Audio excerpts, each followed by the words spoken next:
पाकिस्तान के permanent representative to the United Nations Munir Akram ने यह बोला है कि जो नया भारत है ये घर के अंदर घुस के मारता है। क्या इनको अपने मुल्क की बेहतरी कैसे हो इसके ऊपर यूनाइटेड नेशंस का जो प्लेटफॉर्म है क्या उसका इस्तेमाल नहीं करना चाहिए कि साहब यूएन का प्लेटफॉर्म हमें मिला है, चलो पाकिस्तान की बेहतरी। इनका एक इंडिया ऑब्सेशन है दोस्तों, और ये ऑब्सेशन इंडिया के लिए बड़ा अच्छा है। पाकिस्तान की बात मैं भी करता हूं। आप बोलेंगे मेजर साहब आप भी तो रोज पाकिस्तान पाकिस्तान करते हैं। हां, लेकिन मैं गालियां देता हूं, फर्क है। वो 20 थे, वो 20,000 होते तब किसी को फर्क नहीं पड़ना था। वो 20,000 होते तब किसी को फर्क नहीं पड़ना था। आतंकवादियों का ह्यूमन राइट्स हैं। जो बच्चे मारे गए थे 26/11 में, जो बुजुर्ग महिलाएं मारी गई थी, उनका कोई अधिकार नहीं है। सारे अधिकार इन पाकिस्तानी जानवरों के हैं जो आतंकवादी हैं। मैं उनको बोल रहा हूं, कह रहा मैं लाहौर गया हूं, इनकी औकात मैंने लाहौर में देखी है, मुझे पता है कितना दम है इनके अंदर। अब नहीं कर रही है क्योंकि उनको पता है कि दिल्ली की कुर्सी पे इनका बाप बैठा है और इनका बाप इनको माफ नहीं करेगा।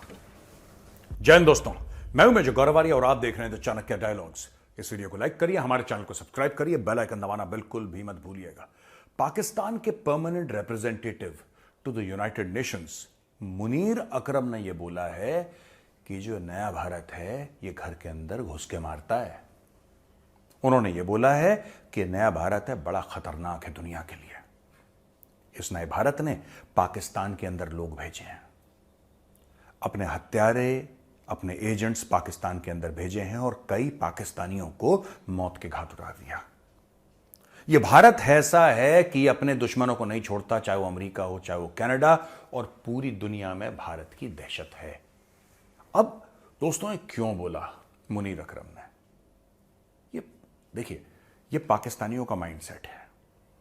पाकिस्तान एक ऐसा देश है जिसके ऊपर इतनी समस्याएं आ रखी हैं, इतनी प्रॉब्लम्स आ रखी हैं। अभी अभी आपने देखा होगा मेजरली राइट में मैंने आपको बताया था कि इससे भीख मांगो, इससे भीख, इससे 1 अरब, इससे 3 अरब। अब ये पिछले 15 दिन में सऊदी अरब से भीख मांग चुके हैं। मैं सिर्फ 15 दिन का डेटा दे रहा हूं आपको, उसके पहले का छोड़ दीजिए। ये सऊदी अरब से भीख मांग चुके हैं, ये चाइना से भीख मांग चुके हैं, ये IMF से भीख मांग चुके हैं, ये UAE से भीख मांग चुके हैं। समझ रहे हैं आप? ये 4 मुल्कों से भीख मांग चुके हैं। और जब इब्राहिम रईसी मरा उसके बहाने जाके इन्होंने ईरान से भी भीख मांग ली। तो ये इनका स्ट्राइक रेट है। हर 3 दिन में ये या तो एक डिपार्टमेंट से, ऑर्गेनाइजेशन से या देश से भीख मांगते हैं। एवरी 3 days दे बेग। ये इनका 3 दिन का साइकिल है। क्या इनको अपने मुल्क की बेहतरी कैसे हो इसके ऊपर यूनाइटेड नेशंस का जो प्लेटफॉर्म है क्या उसका इस्तेमाल नहीं करना चाहिए कि साहब यूएन का प्लेटफॉर्म हमें मिला है, चलो पाकिस्तान की बेहतरी। इनका एक इंडिया ऑब्सेशन है दोस्तों, और ये ऑब्सेशन इंडिया के लिए बड़ा अच्छा है। इंडिया के लिए क्यों अच्छा है? इसलिए क्योंकि जब ये भारत की बात, सबके लिमिटेड टाइम होता है वहां पे। यूनाइटेड नेशंस में जो भी कोई बोलता है वहां पे उसका एक लिमिटेड टाइम होता है, और उस लिमिटेड टाइम में जो आप बोलना चाहते हैं आप बोल सकते हैं। उसके बाद आपका टाइम खत्म हो जाता है। और ये हर समय अपने लिमिटेड टाइम में ये कश्मीर का जिक्र करते हैं, भारत का जिक्र करते हैं। ये कभी भी पाकिस्तान का जिक्र नहीं करते। दोस्तों आप सोचिए कितनी विडंबना है ये, कैसी विडंबना है कि एक देश जो कि आटे की लाइनों में खड़ा है, पूरा मुल्क, उसका इतना ऑब्सेशन है इंडिया के साथ कि बिना इंडिया का नाम लिए आप कभी भी पाकिस्तानी यूट्यूबर देखना, वो 24 घंटे इंडिया की बात करते हैं। 24 घंटे इंडिया की बात करते हैं। India India India India. अच्छा, पाकिस्तान की बात मैं भी करता हूं। आप बोलेंगे मेजर साहब आप भी तो रोज पाकिस्तान पाकिस्तान करते हैं। हां, लेकिन मैं गालियां देता हूं, फर्क है। मैं तारीफ नहीं करता पाकिस्तान की, वो सारे के सारे इंडिया इंडिया इंडिया। मैं तो रोज गालियां देता हूं और मैं आपका भी स्वागत करता हूं। आप भी मेरे साथ मिलकर, हम दोनों मिलकर गालियां देते हैं पाकिस्तान को, और माहौल बनेगा।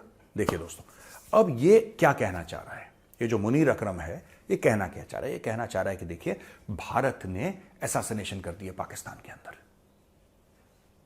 भारत ने कनाडा में ठोक दिया, भारत ने कोशिश करी अमेरिका के अंदर, पन्नू वाला केस उसकी तरफ डायरेक्शन दे रहा है कि ये जो भारत है ये बड़ा खतरनाक है, ये भारत ये अलग है, दुनिया में इंस्टेबिलिटी फैला रहा है और सबको देखना चाहिए भारत क्या। अच्छा, इसने जो तकरीर करी, इसने जो लेक्चर दिया, किसी ने इसकी बात नहीं सुनी। मैं आपको बात बता रहा हूं, एक बड़ी बड़ी इंपॉर्टेंट बात। निज्जर मारा गया, पूरी दुनिया में हाहाकार हो गई, किसी ने निज्जर को मार दिया, निज्जर को मार दिया, और कनाडा के प्राइम मिनिस्टर जस्टिन ट्रूडो ने यह बोल दिया कि भारत ने निज्जर को मारा है, भारत ने निज्जर को मारा है। उसके पास प्रूफ नहीं है, वो सबूत नहीं दे पाया, लेकिन उसने अपनी पार्लियामेंट में बोल दिया। और बाद में उसने ये भी बोला कि हाँ ठीक है, मैंने जानबूझ के इसलिए बोला क्योंकि मैं नहीं चाहता कि भारत कुछ ऐसा करे। उसने ये नहीं बोला कि मैंने इसलिए बोला क्योंकि मेरे पास सबूत है। सबूत नहीं है उसके पास। कह रहा मुझे लगा भारत ऐसा कर सकता है, इसलिए मैंने पहले ही बोल दिया कि भारत फिर थोड़ा सा 2 स्टेप पीछे ले ले और भारत फिर ये सब कार्रवाई ना करे। ऐसा जस्टिन ट्रूडो का बच्चों वाला दिमाग है उसका, कोई बात नहीं, उसने कह दी बात। लेकिन निज्जर वाली जब बात हुई तो पूरी दुनिया भर में डिस्कशन हुआ। भाई साहब 20 से ऊपर पाकिस्तानी मारे गए हैं। अज्ञात लोगों ने 20 से ऊपर पाकिस्तानी मार दिए, जो कि पाकिस्तानी कह रहे हैं कि भारतवासियों ने मरवाया है या भारत की सरकार ने मरवाया है या रॉ ने मरवाया है, किसी ने XYZ, यानी कि इंडिया का डायरेक्ट कनेक्शन है। आपने किसी मुल्क को देखा ऐसे बोलते हुए कि यार बड़ा गलत हुआ, पाकिस्तानी मर गए? आपने सुना किसी मुल्क को ये बोलते हुए, किसी भी देश को, यूनाइटेड नेशंस को बोलता कि यार ये तो गलत चीज है यार, पाकिस्तानी ने? सब लोग कह रहे हैं यार सानू की। देखिए, पाकिस्तानियों की जान की कीमत पाकिस्तान के अंदर नहीं है। इनको लगता है कि ब्रिटानिया का आदमी, अमेरिका का आदमी, न्यूजीलैंड का आदमी, ऑस्ट्रेलिया का आदमी, फ्रांस का आदमी, यूनाइटेड नेशंस में जो बैठा है बंदा, वो फिक्र करेगा। वो यार ये लम्हाए फिक्रिया है यार, ये तो बड़ी अजीब सी चीज हो गई यार पाकिस्तान के बता। कह रहा कोई फर्क नहीं पड़ता किसी को। वो 20 थे, वो 20,000 होते तब किसी को फर्क नहीं पड़ना था। वो 20,000 होते तब किसी को फर्क नहीं पड़ना था। पाकिस्तानियों को खुद नहीं फर्क पड़ता। 80,000 बंदे इनके मर गए पाकिस्तान के इन so called war against terror, war on terror में 80,000 पाकिस्तानी निपट गए। 150 अरब का इनका नुकसान हो गया, ऐसा पाकिस्तानी कहते हैं। ये आंकड़े पाकिस्तानियों के, मेरे नहीं है। तब पाकिस्तानियों को फर्क नहीं पड़ा। फिर अमेरिका से पैसे ले रहे हैं, फिर अफगानिस्तान के अंदर घुस रहे हैं। देखिए, इस कौम को कभी फर्क नहीं पड़ने वाला मौतों से, इनको खजूर चाहिए। अच्छा, अब फ्रॉम एन इंडियन पर्सपेक्टिव यार मैं एक बात कहना चाहता हूं, from a purely Indian perspective. इन्होंने, ठीक है, इंडियन पब्लिक पर्सपेक्टिव, मैं सरकार की बात नहीं कर रहा यहां पे, आप ये मत सोचिएगा मैं सरकार का हवाला दे के बात कर रहा, नहीं, एक कॉमन इंडियन की बात से। यार कॉमन इंडियन ये सोचता है कि चलो ठीक है, ये कह रहे हमने मार दिए तो अच्छा ही तो करा। कॉमन इंडियन ये सोचता है कि यार अगर घुस के पाकिस्तान में मारा है तो क्या बुरा करा है। ये लोग तो वो थे ना जो भारत का नुकसान करना चाह रहे थे। ये लोग थे जो कश्मीर में कत्लो गारत कर रहे थे। ये वही लोग हैं जिन्होंने 26/11 प्लान करा था। ये वही लोग हैं जो पठानकोट के हमले में मुलव्विस थे। ये वही लोग हैं जो कि अक्षरधाम टेम्पल के अटैक में इन्वॉल्व थे। तो अगर भारत ने घुस के पाकिस्तान में इनको मार दिया तो अच्छा काम करा। ये इंडियंस का एटीट्यूड है। तो इनको ये लग रहा है, देखिए सुनिए, मैं ये नहीं कह रहा, अब हम ऑफिशियल पे आ जाते हैं। अभी तक तो मैंने अनऑफिशियल बात बोल दी, अब मैं औपचारिक फॉर्मल उस पे आ जाता हूं। भारत कह रहा है कि हमने ऐसा कुछ भी नहीं करा, हमारी पॉलिसी है नहीं। और जो घुस के मारने वाली बात कर रहे हैं वो बात कर रहे हैं साहब बालाकोट की, वो बात कर रहे हैं सर्जिकल स्ट्राइक के। वो ये बात नहीं कर रहे कि हमने अपने बंदे भेज दिए, रॉ वालों ने ठोक दिया उसको। No, not at all. ये बात कर ही नहीं रहे। अब मेरा ये कहना है यार, छोटी सी बात समझो आप, एक just one small little thing. अगर भारत के अंदर कोई एक्शन लेता है, भारत के अंदर कोई आतंकवादी कार्रवाई होती है और पाकिस्तानी कहते हैं कि नहीं ऐसा तो कुछ हुआ ही नहीं, पाकिस्तानी कहते हैं नहीं ये बंदा हमारे यहां रहता ही नहीं है, पाकिस्तानी ये कहते हैं कि भाई हम तो जानते नहीं है कौन है ये आदमी, बिल्कुल दूध का धुला इनोसेंट आदमी है, और भारत के पास सबूत है कि उस आदमी के हाथ खून से रगे हैं, तो भारत उसको क्यों ना ठोके? ये मैं पूछना चाहता हूं आपसे। आप कमेंट में लिखिए और मुझे बताइए भारत क्यों ना ठोके यार। मतलब कोई भी यहां पे आए, कुछ भी करके चला जाए और कोई जवाबदेही नहीं है, कोई जवाबदेही नहीं है। आतंकवादियों का ह्यूमन राइट्स हैं, जो बच्चे मारे गए थे 26/11 में, जो बुजुर्ग महिलाएं मारी गई थी, उनका कोई अधिकार नहीं है। सारे अधिकार इन पाकिस्तानी जानवरों के हैं जो आतंकवादी हैं, मैं उनको बोल रहा हूं, सारे अधिकार इनके। तो क्या हुआ अगर भारत ने ठोक दिया? सोचिए, बताइए तो क्या हुआ। और मैं ये भी चाहता हूं आप नीचे कमेंट्स में लिखें, क्या भारत को, अगर भारत ये काम कर रहा है, अगर भारत ये काम कर रहा है, तो क्या ये कार्रवाई भारत को ऑन रखनी चाहिए कि अज्ञात जाते रहें, अज्ञात जाते रहें और पाकिस्तानी आतंकवादियों का नंबर गिरता रहे, गिरता रहे, गिरता रहे? आप बताइए आपकी क्या राय है? बड़ा धमकी ये कर देंगे, हमारे पास न्यूक्लियर वेपन है, ये है, वो है, तो हमारे पास एटम बम है और हमारे पास पाव किलो के बम है और हम गजवाए हिंद और फलाना ढिमका। मोदी जी ने क्या बोला था? स्टेटमेंट सुना है ना आपने मोदी जी का?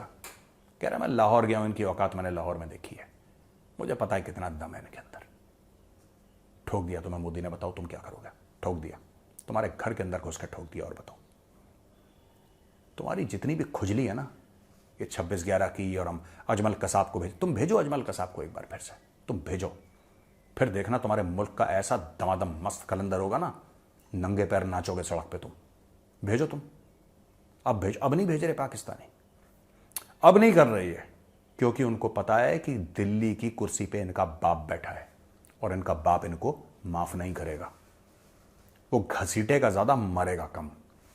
ये पाकिस्तान को पता है। तो आज की तारीख में पाकिस्तानी थोड़ा सा यहां ठीक है, मुनीर अकरम जाके यूनाइटेड नेशंस में, भारत ने जब भी पाकिस्तानी ऐसी बात करते हैं, मैं आपको एक और बात बताऊं, पाकिस्तानियों, शायद आपको ये बात पता नहीं होगी, जो पाकिस्तानी भाई बहन देख रहे हैं वीडियो, मैं उनको ये बात कह रहा हूं, जब भी पाकिस्तानी कहते हैं ना कि ये रॉ की साजिश है और ये हो गया और यहां पे आके छुप के हमारे बंदों को मार दिया, इंडिया में सीटियां बजती हैं, इंडिया में सेलिब्रेशन होता है, इंडिया में तालियां बजती हैं।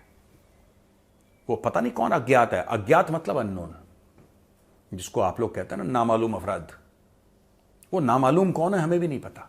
उसको वो इसीलिए नामालूम है कि किसी को नहीं पता।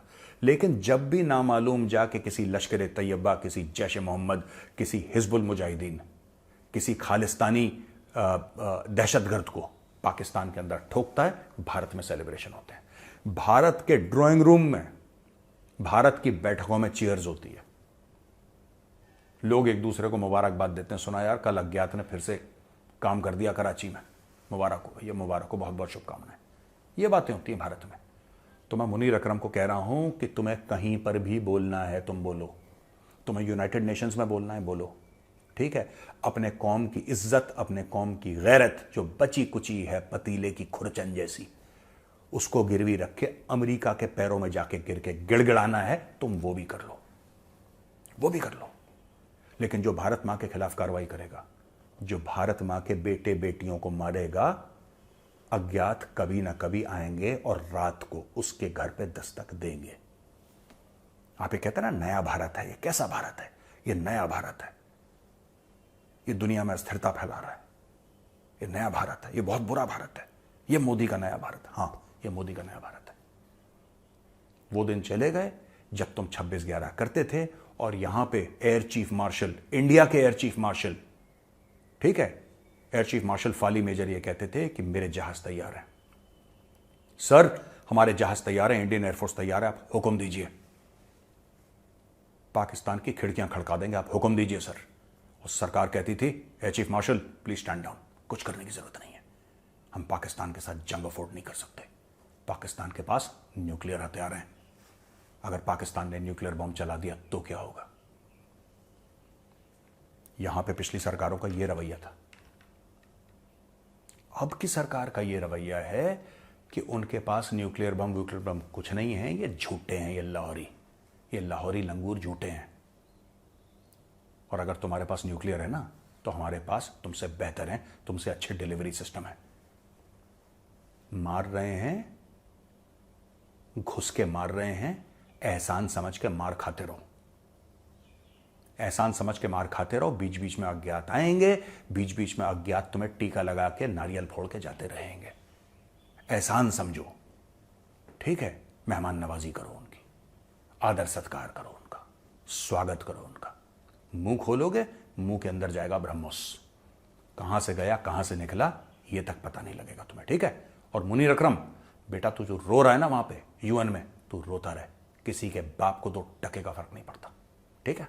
अब दोस्तों सवाल और जवाब पे यहां पे सव्यसाची साठे, जय हिंद sir, hope you are in good health. जय हिंद सव्यसाची जी, बिल्कुल ठीक ठाक हूं मैं, थोड़ा सा थका हूं लेकिन I am in okay health, thank you for asking. I wanted to ask what is the future of PoK as there is serious turbulence in the political and public air, will Bharat do anything to support the protesters and PoK?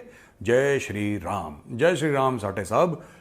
हमारा पूरा emotional moral support है PoK वालों के लिए, पूरा emotional support है, emotionally हम support करते हैं, ठीक है, हम दिल से सपोर्ट करते हैं। और हम चाहते हैं कि पीओके वाले ऐसे ही पाकिस्तानी फौज पे पत्थर फेंकें, ऐसे ही पाकिस्तान के झंडे को उतारें, फाड़ें, जलाएं और तिरंगा वहां पे लहराते रहें और ऐसी नारेबाजी करते रहें, वहां पे सिट इन हो, वहां पे हड़तालें हो, वैसी आज़ादी की मुहिम, कारण कोई भी हो सकता है कारण टैक्सेस हो सकता है कारण जिसको कहते हैं कि बिजली के रेट बहुत ज्यादा हैं, गैस के रेट ज्यादा हैं, कारण वो हो सकता है। वजूहात कुछ भी हो, उससे कोई फर्क नहीं पड़ता, वजूहात कुछ भी हो उससे कोई फर्क नहीं पड़ता, पीओके में फसाद होना चाहिए। क्या भारत की सरकार सपोर्ट कर रही है? बिल्कुल नहीं। और भारत की सरकार क्यों सपोर्ट करे भाई? ये उनका अंदरूनी मामला है, उनकी आजादी की लड़ाई है, वो लड़ाई। हां, हमारा दूर से जिसको कहते ना मॉरल और इमोशनल आशीर्वाद है। ना भारत ने वहां पे पैसे दिए, ना भारत ने किसी को कुछ करा, वो उनकी लड़ाई है यार। हम दूर से आपको मीडिया के थ्रू सपोर्ट कर सकते हैं, उतना हम जरूर करेंगे। लेकिन मैं ये कहना चाहता हूं कि मुझे बड़ी खुशी है जब मैं देखता हूं पीओके में ये हो रहा है। पाकिस्तान ने इतने पैसे दिए, पाकिस्तान ने इतना कुछ करा, हमारे कश्मीर में 30-35 साल कत्लो गारत करवाया, इतने हजारों दर हजारों लोग मर गए, आतंकवाद फैलाया, टेररिज्म फैलाया, सब कुछ आजादी के नाम पे। अब दूसरी तरफ के कश्मीरियों को आजादी चाहिए। क्यों पाकिस्तानियों, स्वाद आ रहा है? Very good. अब प्रमोद कुमार जी का सवाल है कि मेजर साहब, जय हिंद प्रमोद जी, भारत ने कभी वॉर रेपरेशंस फ्रॉम पाकिस्तान, यानी कि भारत ने कभी पाकिस्तान से पैसे लेने चाहिए थे, भारत को कॉम्पनसेशन चाहिए था क्योंकि तुम लोगों ने अटैक करा और तुम लड़ाई भी हार गए। मैं इससे अग्री नहीं करता। भिखारियों से क्या यार, ये आई डोंट थिंक। खुद फांके से हैं बेचारे, खुद परेशान है वो। अब पाकिस्तान से अगर हम पैसा ले लेंगे, नया वर्ल्ड रिकॉर्ड हो जाएगा, एक और कीर्तिमान स्थापित हो जाएगा। नहीं, I don't agree with this. Pakistan से कुछ नहीं यार। ये ऐसी बदनसीब कौम है जिसके कटोरे में नीचे छेद है। ये भीख मांगते हैं, भीख भी नीचे से गिर जाती है। अब क्या करें इनका यार। ऋषिकेश किताड़, जय हिंद सर। जय हिंद ऋषिकेश जी। आपको लगता है कि kidnapping exercise are carried out with the help of ISIS और गवर्नमेंट? नहीं, मुझे नहीं लगता इसमें आईसिस का रोल है, लेकिन हाँ, पाकिस्तानी सरकार का पूरा रोल हो सकता है कि वहां पे इंडियंस और जो लोग पाकिस्तान के खिलाफ हैं या जो देश पाकिस्तान के खिलाफ हैं या पाकिस्तान से अग्री नहीं करते, वो अनसेफ फील करें। और बीच में कमाई तो हो ही रही है, तो क्या पाकिस्तानी सरकार इन्वॉल्व हो सकती है? बिल्कुल हो सकती है। छिछोरी सरकार है, सी कैटेगरी की बी ग्रेड सरकार है, गंदे लोग हैं इनकी सरकार में, और ऐसे ही काम करते हैं ये लोग। ये कोई सरप्राइजिंग चीज नहीं है अगर इसमें पाकिस्तानी गवर्नमेंट या पाकिस्तानी आर्मी या ऐसा इन्वॉल्व हो। ये किडनैपिंग की बात कर रहे हैं ना आप, जो इंडियंस को किडनैप कर दिया, नेपाली, श्रीलंकन्स को, Pakistanis are very capable of doing it, इनके जर्नल भी वैसे ही हैं। अच्छा जी, कुणाल गाते, जय हिंद सर, जय शिवराय। जय हिंद आपको कुणाल जी, और जय शिवराय आपको। मेरे पास पूरा कॉन्फिडेंस है अपनी करेजियस नेवल फोर्स पे, लेकिन हमारे कुछ सवाल हैं अपनी सबमरीन्स के बारे में। हम लोग प्रायोरिटाइज क्यों नहीं करें development of our own nuclear power attack missile submarines instead of relying on diesel electric AIP powered and lease submarines? Are we following behind other countries in this area? हम China को कैसे counter करेंगे in the event of 2 front war? Kunal Kate, Satara, Maharashtra.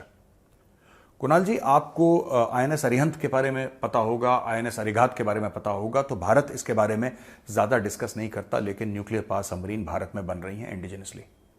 आप और हम बात कर रहे हैं, they are already being manufactured. एक दिन अचानक मीडिया में आ जाएगा कि एक नई सबमरीन लॉन्च कर दी है। ये सब चल रहा है भारत में। तो आप ये बिल्कुल मत समझिएगा कि ये भारत में नहीं हो रहा है। हमें हर प्रकार की सबमरीन चाहिए, हमें डीजल इलेक्ट्रिक भी चाहिए, हमें न्यूक्लियर भी चाहिए। न्यूक्लियर, मैं आपको एक और चीज बता दूं,